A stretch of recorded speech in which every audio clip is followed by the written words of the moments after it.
नमस्कार दोस्तों, स्वागत है आपका अनुपम आईएएस एकेडमी पर। बांग्लादेश आज एक नई शुरुआत के मुकाम पर खड़ा है। 2024 की छात्र नेतृत्व वाले आंदोलन ने, जिसे जिंजी आंदोलन के नाम से जाना जाता है, शेख हसीना को सत्ता से बाहर कर दिया था, आवामी लीग पर प्रतिबंध लगा दिया था। अब 12 फरवरी 2026 का चुनाव मेनली दो गठबंधनों के बीच हो रहा है, जिनमें से एक बीएनपी का नेतृत्व तारिक रहमान कर रहे हैं, जबकि जमाते इस्लामी के नेतृत्व में 11 पार्टियों का गठबंधन है और उन्हीं 11 पार्टियों में एक पार्टी एनसीपी भी है। यह दोनों एक दूसरे को कड़ी चुनौती दे रहे हैं। अगर हम प्रधानमंत्री पद की बात करें तो इनमें हमको तीन बड़े नाम मिलते हैं। एक, तारिक रहमान, यह सबसे आगे हैं। उसके बाद पाक समर्थक छवि वाले शफीकुर रहमान और युवा नेता नाहिद इस्लाम। यह वह तीन नाम है जिनमें से कोई एक बांग्लादेश का प्रधानमंत्री बन सकता है। तो आइए समझे इनके बैकग्राउंड को। अगर हम बात करें तारिक रहमान की, तो यह बीएनपी के चेयरमैन है। बांग्लादेश की पूर्व प्रधानमंत्री खालदा जिया के यह सबसे बड़े बेटे हैं। 20 नवंबर 1965 को जन्मे तारिक 2001 से 2006 के बीच बीएनपी शासन व्यवस्था में भ्रष्टाचार के आरोपों से घिरे रहे थे। यहाँ तक 2007 में जो अंतरिम सरकार है, उसने उन्हें 18 महीने की जेल में रखा। 2008 में इलाज के बहाने वह लंदन चले गए और वहीं पर वह पिछले 17 सालों से रह रहे थे। 25 दिसंबर 2025 को वह ढाका लौटे। एयरपोर्ट पर लगभग 1 लाख से ज्यादा बीएनपी कार्यकर्ता उनका इंतजार कर रहे थे। 13 किलोमीटर लंबा शो हुआ। यह शो 3 घंटे से ज्यादा चला। बीएनपी के कार्यकर्ताओं ने उनका स्वागत राजकुमारों की तरह किया। तारिक की वापसी के 5 दिन बाद ही उनकी मां खालिदा जिया का निधन हो गया। इस निधन के कारण भी बीएनपी में सिंपैथी वेव आई। निर्वाचन में भी वे पार्टी के असली नेता माने जाते रहे थे। उनकी रणनीति, उनका निर्देश, उनकी योजनाएं, यह लगातार पार्टी का मुख्य विषय बना रहा। अब जब वह फिर से बांग्लादेश में वापस आए हैं तो खुद को एक पॉलिसी सेंट्रलाइज पॉलिटिशियन के रूप में पेश कर रहे हैं। वह कहते हैं कि हर साल 5 करोड़ पेड़ लगाएंगे, ढाका में ग्रीन जोन का डेवलपमेंट करेंगे, टेक्निकल एजुकेशन को इम्प्रूव करेंगे।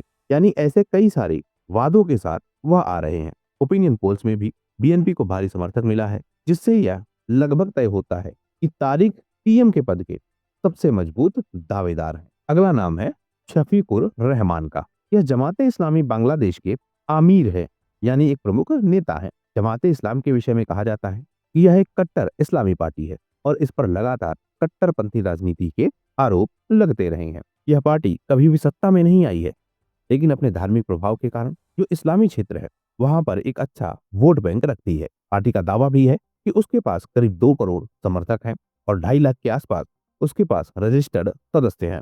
जमात का अतीत ही उसकी सबसे बड़ी कमजोरी है। 1971 के मुक्ति संग्राम में पार्टी ने पाकिस्तान से अलगाव का विरोध किया था। कई नेताओं पर भी पाकिस्तान के साथ मिलकर आजादी समर्थकों की हत्या में शामिल होने का आरोप लगा। इसी वजह से इस पार्टी को प्रो पाकिस्तान या पाकिस्तान समर्थक पार्टी कहा जाता है। 1972 में इस पार्टी पर बैन लगा। 1975 में उस बैन को हटा लिया गया और 1979 में यह पार्टी जियाउर रहमान के समय चुनावों में शामिल हुई। आज भी बांग्लादेश के बड़े तबके में जमात के खिलाफ काफी नाराजगी है, लेकिन हाल के बदलावों में देखें अगर हम, तो अमेरिका और पश्चिमी देशों से जिस तरीके से इनका संपर्क बढ़ा है और अमेरिकी वेबसाइट द इंटरसेप्ट और वॉशिंगटन पोस्ट जैसी रिपोर्ट में दावा किया गया है कि अमेरिकी विदेशी विभाग जमात को उदार इस्लामी पार्टी मानकर अब दक्षिण एशिया में बैलेंस करने की कोशिश कर रहा है।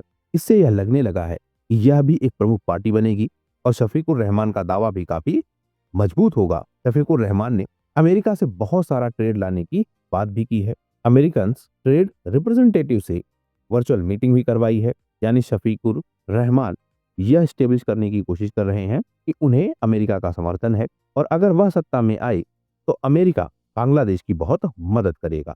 इन सबके बीच जो तीसरा उम्मीदवार है, यह बांग्लादेश का सबसे युवा चेहरा है। इसका नाम है नाहिद इस्लाम। 28 अप्रैल 1998 को जन्मे नाहिद 2024 के मई जुलाई छात्र आंदोलन के प्रमुख नेता थे। यह स्टूडेंट्स अगेंस्ट डिस्क्रिमिनेशन के संयोजक रहे हैं। यह वही व्यक्ति है जिन्होंने नारा दिया था कि हसीना को जाना होगा। फिलहाल यह पुलिस हिरासत में है। हसीना के हटने के बाद मोहम्मद यूनुस की सरकार में यह सूचना, डाक और दूरसंचार सलाहकार बने। हालांकि कुछ महीनों बाद ही इन्होंने इस्तीफा दे दिया। फरवरी 2025 में उन्होंने नेशनल सिटीजन पार्टी की स्थापना की, यानी छात्र आंदोलन से निकलकर अब यह अपनी एक स्वतंत्र राजनीतिक पार्टी स्टैब्लिश कर चुके हैं।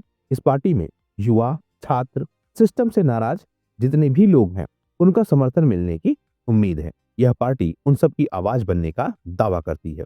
यह कहती है कि संविधान में बदलाव होना चाहिए, शिक्षा व्यवस्था में सुधार होना चाहिए, भ्रष्टाचार से मुक्ति मिलनी चाहिए।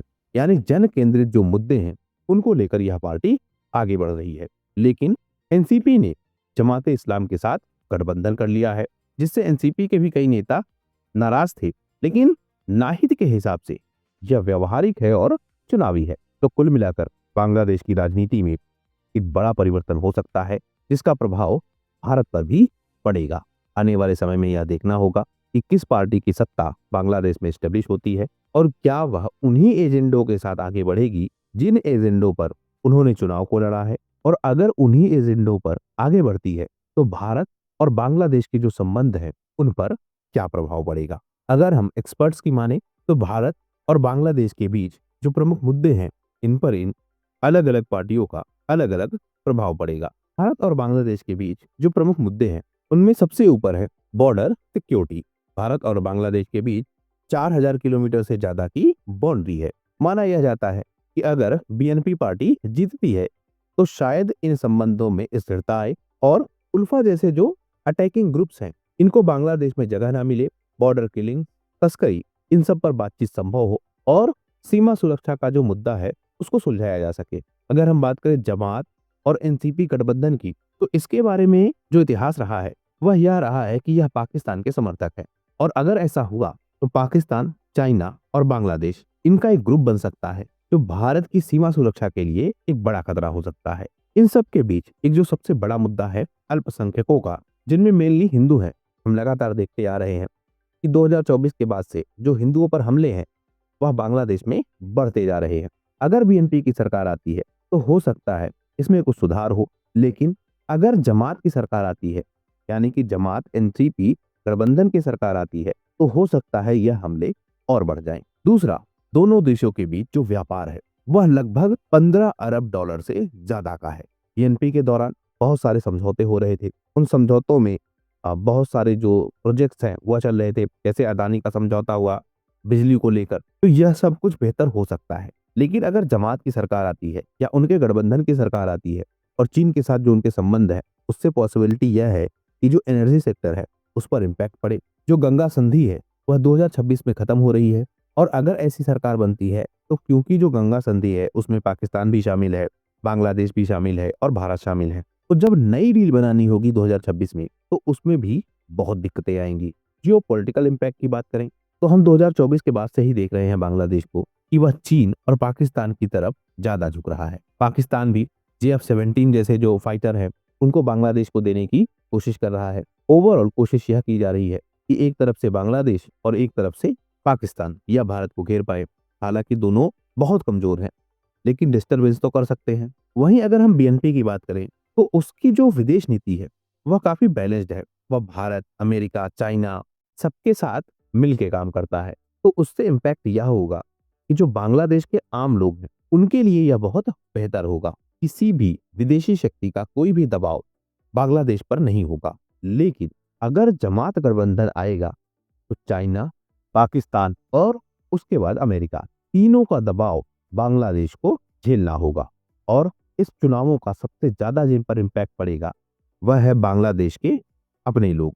बांग्लादेश के जो अल्पसंख्यक है उनकी क्या स्थिति बनेगी इन चुनावों के बाद, किसकी पार्टी आएगी, वह बहुत डिपेंड करेगी। बांग्लादेश की जो अपनी पॉलिसीज हैं, किस तरीके से बांग्लादेश को ग्रो करवाना है, किन चीजों पर उन्हें फोकस होना है, क्या उन्हें भारत के साथ टेंशन खड़ी करनी है या भारत के साथ मिलकर बांग्लादेश का विकास करना है या अपने हितों को साधना है। यह सारी चीजें तय करेंगी कि अगला पीएम कौन बनेगा या फिर अगली पार्टी कौन सी बांग्लादेश में जीतेगी। 3 उम्मीदवार है और इन्हीं 3 उम्मीदवारों में से उम्मीद यह है कि कोई बांग्लादेश का पीएम बनेगा और उसकी नीतियों के आधार पर ही आगे बांग्लादेश बढ़ेगा। तो देखते हैं बांग्लादेश में किसकी सरकार बनती है। इस वीडियो में फिलहाल सिर्फ इतना ही। बने रहिए इस चैनल के साथ। बहुत बहुत धन्यवाद।